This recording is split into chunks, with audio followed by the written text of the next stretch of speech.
Hello every friends, welcome to all in all sports. நான் உங்கள் sports Nitish and என் கூட அரியண்ணன். நாங்கள் உங்களுக்கு ஒரு பெரிய கிவ்அவேயோட தான் வந்திருக்கோம். ஸோ இந்தியா வெஸ் இங்கிலாந்து 2வது T20 மேட்ச் அப்படிங்கிறது சென்னையில் சேப்பாக்கில் நடக்க போகுது. ஸோ அதற்கு நம்ம சேனலை நீங்கள் சப்ஸ்கிரைப் பண்ணியிருந்தீங்கன்னா உங்களுக்கு ஒரு டிக்கெட் ஃப்ரீயாக கிடைக்க போகுது. என்ன அப்படின்னு பார்த்தீங்கன்னா, நம்ம சேனலை சப்ஸ்கிரைப் பண்ணிடுங்க, யூடியூப் அண்ட் இன்ஸ்டாவில் ஃபாலோ பண்ணிடுங்க. யூடியூபோட இந்த வீடியோ கமெண்ட் கீழே ஆல் இன் ஆல் ஸ்போர்ட்ஸ்னு கமெண்ட் பண்ணிவிட்டு அண்ட் அது மட்டும் இல்லாமல் இன்ஸ்டாவில் வந்து டிஎம் பண்ணிங்க அப்படின்னா உங்களில் ஒருத்தரை நாங்கள் தேர்ந்தெடுத்து அந்த லக்கி வினருக்கு வந்து நாங்கள் டிக்கெட் அப்படிங்கிறத கொடுக்க போகிறோம். அண்டு இது வந்து இப்போதைக்கு ஒரு டிக்கெட்டாக இருக்குது. உங்களோட ரெஸ்பான்ஸை பொறுத்து அது அதுக்கப்புறமா இன்க்ரீஸ் ஆகவும் வாய்ப்பு இருக்குது. ஸோ மறக்காமல் உங்களோட சப்போர்ட்டை எங்கள் சேனலுக்காக கொடுங்க. இப்போ நம்ம கண்டென்ட்குள்ளே போயிடுவோம்னா கண்டிப்பாக.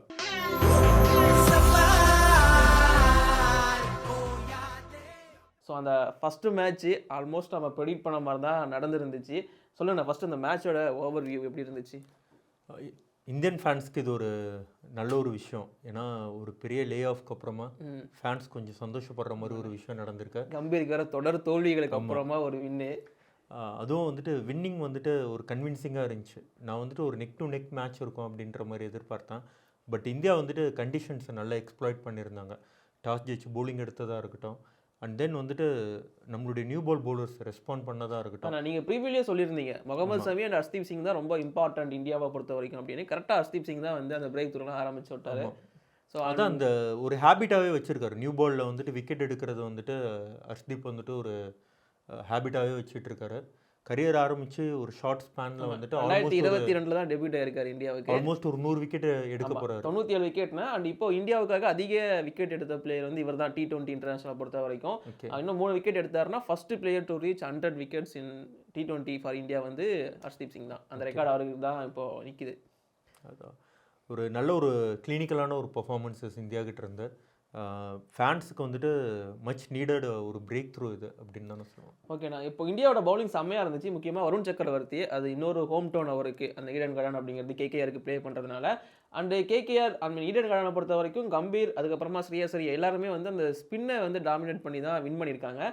ஸோ இவங்களுமே 3 ஸ்பின்னர்ஸோட போயிருக்காங்க. முகமது ஷமியை வந்து ரெஸ்ட் பண்ணிட்டாங்க அப்படின்னு தான் சொல்கிறாங்க. ஸோ அது அந்த முடிவு ஓகே தானே, அது கரெக்ட் தானே? இல்லை, நம்ம நேற்று பேசும்போது நீங்கள் என்கிட்ட கேட்டிருந்தீங்க ஷமினால வந்துட்டு ஒரு இவ்வளோ பெரிய இன்ஜுரிக்கு அப்புறமா ஒரு 8 மேட்ச் இங்கே விளையாண்டுட்டு அதுக்கப்புறமா சாம்பியன்ஸ் ட்ராஃபி அந்த ஒர்க் லோடை வந்து மேனேஜ் பண்ணுறதுக்காக மேபி இந்த ரெஸ்ட் அவர் கொடுத்துட்டு இருப்பாங்க. 50 ஓவர்ஸ் ஃபார்மெட்டில் 3 மேட்ச் கண்டிப்பாக டெஃபினட்டாக ஆடுவார்னு எதிர்பார்க்கலாம். ஓகே, நான் இப்போ அதே மாதிரி இப்போ அடுத்த மேட்ச் வந்து சேப்பாக்கம் நடக்க போகுது. அங்கேயுமே ஸ்பின் ஃப்ரெண்ட்லியாக தான் இருக்க போகுது. ஸோ அப்போ அங்கேயுமே ஷமி ஆட போகிறது கிடையாதா? மேபி இருக்கலாம். ஏன்னா ஒரு கன்வின்சிங் வின் வந்து இந்தியா கிடச்சிருக்கு. ஸோ இந்த வின்னிங் காம்பினேஷனை வந்து மாற்ற மாட்டாங்கன்றது மாதிரி எனக்கு தோணுது. அன்லஸ் ஆர் அன்டில் எதனா ஒரு இன்ஜுரி ஃபேக்டர் எதுவும் இல்லாத பட்சத்தில் இந்த வின்னிங் காம்பினேஷனை கண்டிப்பாக மாற்ற மாட்டாங்க. இங்கிலாந்து மாதிரி ஒரு டீம் கூட வந்துட்டு ஒரு சீரீஸ் வின் பண்ணுறது ரொம்ப முக்கியம். நம்மளுக்கு ஒரு நல்ல ஒரு ஸ்டார்ட் கிடச்சிருக்கு. இந்த மொமெண்டம் அப்படியே கேரி ஃபார்வர்ட் பண்ண தான் பார்ப்பாங்க. டீமில் எதுவும் ஒரு ஷஃபிள் இருக்காதுன்னு தோணுது. ஃபர்ஸ்ட் நம்ம இங்கிலாந்தோட பேட்டிங்லேருந்து ஆரம்பிப்போம். ஸோ இங்கிலாந்தில் வந்து பில்சால்ட் வந்து ஓப்பனிங், பென்டகேட் அண்ட் தன்னோட ஓப்பனிங் பொசிஷனை விட்டுட்டு பட்லர் ஒன் டவுன் வராரு. பட் இருந்தாலும் இங்கிலாந்து ஓப்பனர்ஸ் அவ்வளோவா பெருசாக எதுவுமே பண்ணல. முக்கியமாக பில்சால்ட் அவுட் ஆன விதங்கள் அண்டு வந்த எல்லா பேட்ஸ்மேனுமே அடிக்க போனாங்க. ஸோ அந்த பேஸ்பால் அப்படிங்கிற அந்த ஒரு டார்கெட்டில் இருந்த மாதிரி தான் இருந்துச்சு. அது எப்படி பார்த்தீங்க இந்த இங்கிலாந்து பேட்டிங்? இல்லை, இனிஷியலாக வந்துட்டு ஹர்ஷ்தீப்க்கு எஸ்பெஷலி வந்துட்டு பால் நல்லாவே ஸ்விங் ஆச்சு. நீங்கள் இவர் ஃபில்சால்ட் அவுட் ஆன பால்லாம் வந்து பார்த்தீங்கன்னா வே அவுட் சைட் லெக் ஸ்டம்பிள்ருந்து ஸ்கொயராக என்னமோ அப்படியே ஒரு ஸ்பின்னருக்கு டேர்ன் ஆகிற மாதிரி வந்துச்சு. ஸோ அது வந்துட்டு நல்ல போலிங் போட்டாங்க. அது ஒரு மெயினான ஒரு விஷயம். இங்கிலாந்து வந்துட்டு சரியாக பேட்டிங் ஆடலன்னு சொல்கிறதுக்கு மேலே இந்தியா நல்லா போலிங் போட்டாங்க. அண்டு இன்னொரு முக்கியமான ஒரு விஷயம் என்ன அப்படின்றத பார்த்தீங்கன்னா ஃபீல்டிங் எக்ஸ்ட்ரானரியாக இருந்துச்சு. நம்ம நேற்று எடுத்த கேட்சஸ், ரிங்கு சிங் வந்துட்டு பெண்டெக்கித்து கேட்ச் எடுத்ததாக இருக்கட்டும், அண்ட் தென் ஒரு குரூஷியலான டைமில் வந்து நிதிஷ் ரெட்டி வந்து பட்லருடைய கேட்ச் ரொம்ப அது குரூஷியல். அந்த டைமில் பட்லர் அவுட் ஆகாமல் இருந்திருந்தா டெஃபினட்டாக இன்னொரு 25 to 30 ரன்ஸ் டிஃப்ரென்ஸ் வந்துட்டு இருந்திருக்கும் அந்த கேட்ச் நம்ம எடுத்ததாக இருக்கட்டும். அண்ட் அதே மாதிரி சூரியகுமார் யாதவ் வந்துட்டு போலர்ஸை வந்துட்டு நல்லா ரொட்டேட் பண்ண மாதிரி இருந்துச்சு. அக்சர் பட்டேல் வந்துட்டு ஒரு ஓவர் அடி வாங்கினார், திரும்ப அவருக்கு ஒரு சின்ன ஒரு பிரேக் ஒன்று கொடுத்துட்டு திரும்ப கரெக்டான டைமில் அவர் கொண்டு வந்ததாக இருக்கட்டும். போலிங் சேஞ்சஸும் நல்லா இருந்தது நேற்று.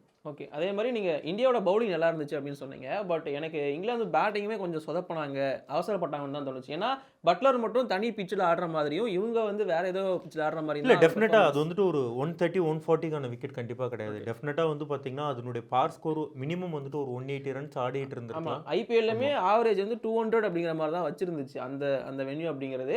ஆனால் அதுக்கேற்ற மாதிரி இந்தியன் பேட்டர்ஸுமே அப்படி தான் அடிச்சிருந்தாங்க. பட் அது இங்கிலாந்து பேட்டர்ஸ்க்கு மட்டும் சரியாக அமையல. முக்கியமாக ஸ்பின்னர்ஸை பெருசாக பெருசாக அவங்களுக்கு ஆட வரல. வருண் சக்கரவர்த்தி கிட்டலாம் பயங்கரமாக டிஃபீட் ஆனாங்க. ஸோ வருண் சக்கரவர்த்தியோட ட்ரிக் வந்து ஒர்க் ஆயிருந்துச்சுல்லண்ணே. ஆமாம், அது பேஸ் அவர் வந்துட்டு அந்த பேஸை வந்துட்டு கரெக்டாக வேரி பண்ணார். அந்த விக்கெட்டுக்கு என்ன பேஸில் வந்து போடணுமோ அது வந்துட்டு கரெக்டாக இது பண்ணார். அண்ட் அதே மாதிரி வந்து பார்த்திங்கன்னா அவருடைய இன்கமிங் பால் நார்மலாக வந்துட்டு லெக் ஸ்பின்னருக்கு வந்து நம்ம கூகுளின்வோம், மிஸ்ட்ரி ஸ்பின்னருக்கு வந்துட்டு பார்த்திங்கன்னா அந்த இன்கமிங் பால் வந்துட்டு அவருக்கு நல்லாவே டிப்பாச்சு. 2 பேட்ஸ்மேனுமே வந்துட்டு போல்டானது வந்துட்டு ஹாரி ப்ரூக்கும் சரி, அண்ட் தென் வந்துட்டு லிவிங்ஸ்டனுக்கும் சரி, அந்த பால் ஒரு நல்ல ஒரு லூப் கொடுத்து போட்டார். அது கரெக்டாக டிப் ஆகி எந்த அளவுக்கு டேர்ன் ஆகணுமோ கரெக்டாக அந்த டேர்னும் வந்துட்டு அவருக்கு கிடச்சிது. ஒரு பர்டிகுலர் விக்கெட்டில் வந்துட்டு ஸ்பின்னர் வந்துட்டு என்ன பேஸில் போட போகிறாங்க அப்படின்றது வந்துட்டு முக்கியமான ஒரு விஷயம். அண்ட் மோர் ஓவர் வந்து பார்த்திங்கன்னா அந்த கம்யூனிகேஷன் வந்துட்டு கீப்பருக்கும் போலருக்கும் ரொம்ப முக்கியம். ஒரு விக்கெட்டில் வந்து என்ன பேஸில் நம்ம போடணும் அப்படின்றதுக்கு சஞ்சு சாம்சன் வந்துட்டு டீமில் இப்போ நல்லா செட்டில் ஆகிட்டு ஒரு பாண்டிங் வந்துட்டு நல்லா இருக்கிற ஒரு ஃபீல்டு இருக்குது. அதான் நீங்கள் கரெக்டாக நீங்கள் சொன்ன மாதிரி வந்து அந்த ஹாரி ப்ரூக் விக்கெட்டு வந்து அப்படி தான் எடுத்தாங்க. ஹாரி ப்ரூக் 4 அடிச்சிடுவார் வருண் சக்கரவர்த்தியை. நல்ல பால் நீ உள்ளே போ கொஞ்சம் உள்ளே போ அப்படின்னு. அடுத்த பால் வந்து உள்ளே வரும், அந்த விக்கெட்டுமே வந்து. அதான் அந்த கான்ஃபிடென்ட் எப்போ வரும் அப்படின்னா ஒரு கீப்பருக்கு என்னுடைய பிளேஸ் வந்து இந்த டீமில் வந்துட்டு பர்மனெண்ட் ஆயிடுச்சு அப்படின்ற ஒரு இது இருக்கும் போது தான் வந்துட்டு அந்த மாதிரி ஒரு ஃப்ரீடமோட வந்துட்டு விளையாட முடியும். இப்போ தான் அந்த ஒரு கம்ஃபர்ட் ஜோனுக்கு வந்துட்டு சஞ்சு சாம்சன் வந்துட்டு நேஷனல் சைடில் வந்திருக்காரு அப்படின்ற மாதிரி தோணுது. ஓகேண்ணா, இந்தியா பவுலிங்கை பற்றி பேசும்போது ஹர்திக் பாண்டியாவையும் நம்ம பேசணும். ஒரு பக்கம் ஹர்ஷ்தீப் சிங் மட்டும்தான் அந்த சீமரில் வந்து நல்லா போட்டுட்ருக்காரு. பட் ஹர்திக் பாண்டியா கொஞ்சம் அடி வாங்கியிருக்காரு. மேபி அடுத்த மேட்சும் அடி வாங்கினாருன்னா திரும்ப ஷமி உள்ளே வரதுக்கான இது ஏற்படும்ல. இல்லை, ஹர்திக் பாண்டியாவை ஆக்சுவலாக வந்து ட்ராப் பண்ண மாட்டாங்க. ஏன்னா ஹர்திக் பாண்டியா ட்ராப் ஆக சீம் போலிங் ஆல்ரவுண்டராக வந்துட்டு ஹர்திக் பாண்டியா கண்டிப்பாக இருப்பார். பட் இப்போ வரப்போகிற அப்கமிங் மேட்ச் சென்னை மேட்ச்க்கு வந்துட்டு எனக்கு தெரிஞ்சு ஒரு பெரிய ஷிஃப்ட் அண்ட் சேஞ்ச் இருக்கும் அப்படின்ற மாதிரி எனக்கு தோணல. அவங்க சப்போஸ் ஒரு கன்வென்ஷனலாக ஒரு ஃபாஸ்ட் பவுலர் வேணும் அப்படின்ற மாதிரி திங்க் பண்ணாங்கன்னா எதனா ஒரு ஸ்பின்னரை ட்ராப் பண்ணுவாங்க. அது ஆப்வியஸ்லி வந்துட்டு ரவி பிஷ்னாயை தான் வந்துட்டு ட்ராப் பண்ணுவாங்க அப்படின்ற மாதிரி தோணுது. ஹர்திக் பாண்டியா கண்டிப்பாக ட்ராப் பண்ண மாட்டாங்க. ரவி பிஷ்னாய் மட்டும் தான் விக்கெட் எடுக்கல, ஆனால் நல்லா தான் போட்டிருந்தாரு. சப்போஸ் இல்லை, அவர் நான் நல்லா போடலை அப்படின்னு நான் சொல்ல. இப்போ ஒரு பிளேயிங் 11ல் வந்துட்டு யாருன்னா ஒருத்தவங்க வந்துட்டு ஒரு வே கொடுக்கணும் ஷமி உள்ளே வரதுக்கு அப்படின்னா இப்போ இருக்கிற ஸ்குவாடில் கண்டிப்பாக பிஷ்னாயை தான் வந்துட்டு அவங்க ஸ்வாப் பண்ணுவாங்க அப்படின்ற மாதிரி தோணுது. மேபி இந்தியா வந்துட்டு இப்போ 3-0 அந்த மாதிரி ஒரு சுச்சுவேஷன்லாம் அமைஞ்சது அப்படின்னா லாஸ்ட் 2 மேட்ச்சுக்கு மேபி அவங்க ஹர்ஷ்தீப்க்கு கூட ஒரு பிரேக் கொடுத்துட்டு ரெஸ்ட் மாதிரி கொடுத்துட்டு ஷமி ஆட வைக்க வாய்ப்பு இருக்குது.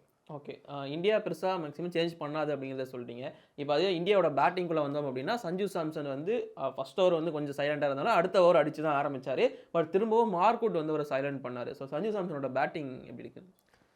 இல்லை, லைக் ஒரு ரெட் ஆட் ஃபார்மில் இருக்கார். நேற்றும் வந்து பார்த்திங்கன்னா ரொம்ப போரா ஆனார்லாம் நம்ம சொல்ல முடியாது. நல்ல ஒரு அந்த ஸ்டார்ட்டை வந்து கன்வெர்ட் பண்ண முடியல. நம்ம நார்மலாக வந்துட்டு இப்போ ஆஃப் லேட் வந்துட்டு சஞ்சு சாம்சன் வந்து நம்ம எப்படி பார்க்குறோம் அப்படின்னா எல்லா இன்னிங்ஸுமே வந்துட்டு ஒரு பெரிய இன்னிங்ஸ் ஆடுவார் அப்படின்ற மாதிரி ஒரு எதிர்பார்ப்பு அவருடைய பெஞ்ச் மார்க் அவர் வந்துட்டு செட் பண்ணிட்டார்.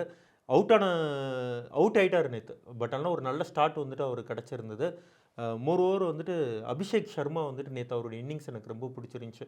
நார்மலாக அபிஷேக் சர்மா வந்துட்டு அவர் வந்துட்டு அந்த ரூம் கொடுத்து ஆடுறது தான் ட்ரை பண்ணுவார். அந்த பாலினுடைய லைனுக்கு வெளியே போயிட்டு கட்டு அப்பர் கட்டு அந்த மாதிரி ஷாட்ஸ் தான் வந்துட்டு ஆடுறதுக்கு ட்ரை பண்ணுவார். பட் நேற்று நிறையா பால் வந்து இன்சைட் தி லைன் வந்து விளாண்டார். அது பார்க்குறதுக்கு ரொம்ப நல்லா இருந்துச்சு. அந்த மோட் ஆஃப் ப்ளே வந்துட்டு அவர் டெவலப் பண்ணிகிட்டு இருக்காரு. இது ஒரு பாசிட்டிவான சைன் வந்து இந்தியாவுக்கு. ஏன்னா கோயிங் ஃபார்வர்டு வந்து பார்த்திங்க அப்படின்னா வெறுமனா வந்துட்டு அந்த ஒரு பர்டிகுலர் கைண்ட் ஆஃப் ஷாட்ஸ் நான் வந்துட்டு என்னோடய ரைட் லெக்கை வந்துட்டு அவருக்கு வந்துட்டு லெஃப்ட் ஹேண்டருக்கு வந்து ரைட் லெக்கை வந்துட்டு நான் நகட்டிட்டு ரூம் கொடுத்து தான் அடிக்க போகிறோம் அப்படின்ற மாதிரி இல்லாமல் நேற்று நிறைய பால் வந்து இன்சைட் தி லைன் வந்து ஆடினார். ஒரு கவர் ட்ரைவ் பஞ்ச் ஒன்று பார்த்தேன், ரொம்ப எக்ஸ்ட்ரானரியாக ஒரு பஞ்ச் ஒன்று ஆடினார். ஸோ அது வந்துட்டு ஒரு பெரிய பூஸ்டாக நான் பார்க்குறேன் இந்தியாவுக்கு. ஓகேண்ணா, ஸோ இப்போ இந்த போட்டி அப்படிங்கிறது ஈஸியாகவே வின் பண்ணிட்டாங்க இந்தியா. ஸோ சேப்பாக் மேட்ச் எப்படி இருக்க போகுது? ஸோ சேப்பாக்கில் வந்து இங்கிலாந்து வந்து கஷ்டப்படுவாங்களா, இல்லை கம்பேக் கொடுப்பாங்களா? இங்கிலாந்தில் ஏதாச்சும் சேஞ்சஸ் நடக்க வாய்ப்பு இருக்கா? இல்லை, இது வந்துட்டு 2 ஹெவி வெயிட்ஸ். நம்ம நேற்று பேசினது தான் வந்துட்டு 2 டீமுமே வந்து 2020க்கு வந்துட்டு ஒரு ஃபார்மிடபுளான ஒரு டீம். இங்கிலாந்து வந்து ஒரு மேட்ச் தோத்துட்டாங்க அப்படின்றனால இங்கிலாண்டை வந்து நம்ம ஒரு ஸ்லைட்டாக நம்ம எடுத்துக்க முடியாது. கண்டிப்பாக அவங்க வந்துட்டு ஒரு ஃபைட் ஒன்று கொடுப்பாங்க. பட் ஹோம் கண்டிஷன்ஸில் எடுத்தோடனே ஃபஸ்ட் 2 மேட்ச் நம்ம வந்துட்டு சாலிடாக வின் பண்ணதுனால இந்தியாவுடைய ஹேண்ட் வந்து கொஞ்சம் அப்பராக இருக்கும். ஓகேண்ணா, இங்கிலாந்தில் ஏதாச்சும் சேஞ்சஸ் நடக்க வாய்ப்பு இருக்கா? பவுலிங்கில் ஏன்னா மார்க்வுட்டு, கஸ் ஆட்கின்சன் பெருசாக அவங்க பெர்ஃபார்மன்ஸ் பண்ண முடியலை. அண்ட் ஜோஃப்ரா ஆர்ச்சருமே வந்து விக்கெட் எடுத்தாலுமே அவருமே கொஞ்சம் சாப்பியாக தான் இருந்தார். ஸோ மேபி ஒரு ஸ்பின்னர் உள்ளே கொண்டு வரலாமா? ஏன்னா சேப்பாக் வேறு இல்லை, அவங்க ஸ்பின்னர்ன்றது பார்த்தீங்கன்னா வெறும் அகமது ரீகன் தான் வந்துட்டு அவங்க வந்துட்டு வச்சுட்டு இருக்காங்க. ஸோ எடுத்தோடனே வந்துட்டு அந்த ஒரு சேஞ்ச் அவங்க போவாங்களா அப்படின்னு எனக்கு தெரியல. நீங்கள் ட்ராப் பண்ணிங்கன்னா அட்கின்ஸ்டன் தான் ட்ராப் பண்ணுவாங்க.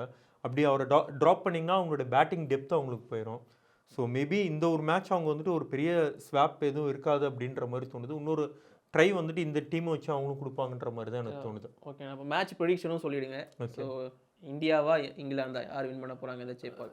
நேற்று சொன்ன அதே தான். இப்போ ப்ரெடிக்ஷன் பார்த்தீங்க அப்படின்னா இந்தியாவுக்கு வந்துட்டு ஒரு ஸ்லைட் எட்ஜ் நான் கொடுப்போம். ஹோம் கண்டிஷன்ஸில் நம்ம வந்து விளையாடுறதுனால. அண்ட் இன்னொரு விஷயம் வந்துட்டு இங்கிலாந்து வந்துட்டு ஆஸ் யூஷுவல் வந்துட்டு ஸ்பின் ஆடுறதுக்கு ரொம்ப கஷ்டப்படுறாங்க. ஸோ அதனால வந்து பார்த்தீங்கன்னா இந்தியாவுக்கு வந்துட்டு இன்னொரு 5% வந்து எக்ஸ்ட்ராவாக 60-40 இன் ஃபேவர் ஆஃப் இந்தியா வந்து நான் சொல்லுவேன். ஓகே, இந்த போட்டியோட ஹீரோ யாராக இருக்குங்க batting and bowling? India win பண்ணுன்னு சொல்லிட்டீங்க, இந்தியாவில் வந்து அந்த ஹீரோ யார்? இல்லை, டெஃபினட்டாக பவுலிங்கில் வந்துட்டு வருண் சக்கரவர்த்தி வந்துட்டு நல்லா பண்ணுவார் இந்த மேட்சும் அப்படின்ற ஒரிஜினல் ஹோம் மாதிரி. டவுன். ஆமாம், உண்மையான ஹோம் டவுன் அவருக்கு. வருண் சக்கரவர்த்தி நல்லா பெர்ஃபார்ம் பண்ணுவார் அப்படின்னு நான் நினைக்கிறேன். அண்ட் தென் வந்துட்டு திரும்ப ஹர்ஷ்தீப் வந்துட்டு நியூ பாலில் வந்துட்டு கண்டிப்பாக நல்லா போடுவார். ஷமிக்கு சான்ஸ் கொடுத்தாங்கன்னா ஷமியும் வந்துட்டு நல்லா போடணுன்றது நான் எதிர்பார்க்குறேன். ஏன்னா இந்த டோர்னமெண்ட் வந்துட்டு ஷமியை வந்துட்டு சாம்பியன்ஸ் ட்ராஃபிக்கு வந்துட்டு இந்த 2020யும் இந்த ஆடிஐ ஃபார்மெட்டை தான் வந்துட்டு செட் பண்ண போகுது. ஸோ அவர் வந்துட்டு ஒரு நல்ல பெர்ஃபார்மன்ஸஸ் கொடுக்கணும் அப்படின்ட்டு நான் எதிர்பார்க்குறேன். ஓகேண்ணா, சூப்பர். இது எங்களோட ப்ரெடிக்ஷன் அண்ட் எங்களோட ஒப்பீனியன் மட்டும்தான். இதே மாதிரி உங்களோட ப்ரெடிக்ஷன் என்ன ஒப்பீனியன் அப்படிங்கிறத மறக்காமல் கீழே கமெண்ட் பண்ணிவிடுங்க. கண்டிப்பாக நாங்கள் அடுத்த வீடியோவில் வந்து சந்திக்கிறோம்.